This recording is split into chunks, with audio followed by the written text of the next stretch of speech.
Hello everyone! Nagawa tayo ng isda, ulam. Maglalagay tayo ng palaman. Ayan guys.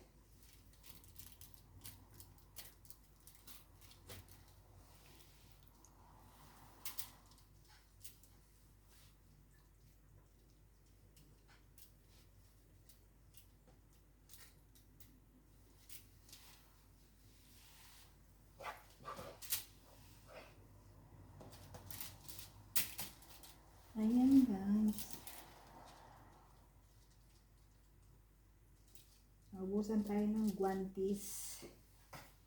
Kaya ating kinamay na lang.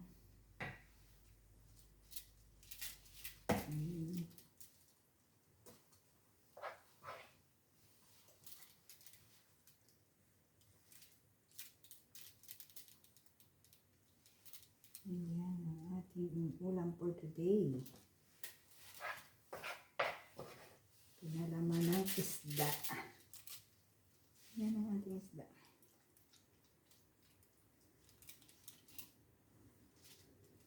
Yan, minarinate ko na yan siya sa bawang na may lemon at mga ingredients.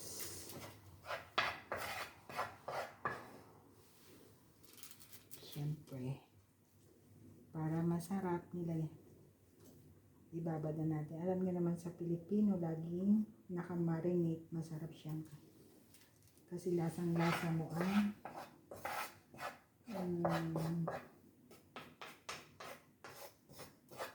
timpla ng iyong niluto kapag minarinate mo na siya. Yan ang ating isda for today. Ang ating ulam. Ayan.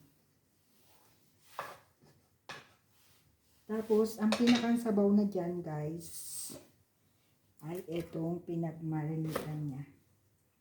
Ayan. Ayan.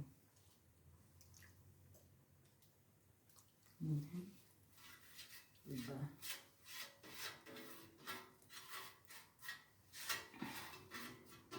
Ganyan siya. Yun yung pinakang sabaw niya.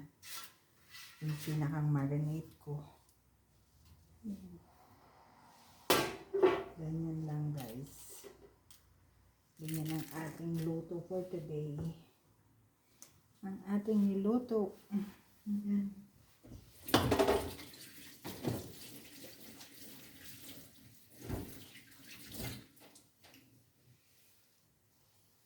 Ayan guys. Tapos na ang ating pag-prepare ng baling nilagay ko sa loob ng isda ay ang kusbara.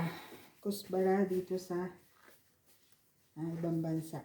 Kumbaga parang parsley sa atin.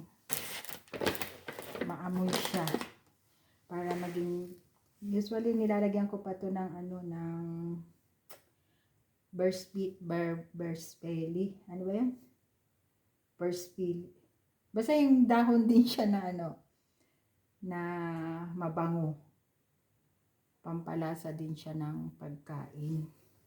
Para mas lalong masarap kapag nilagyan mo nun bersbeli. Basta nalimutan ko na yung pangalan niya. Mahahaba yung dahon niya na maliliit lang ang hibla. Yun, ganun siya.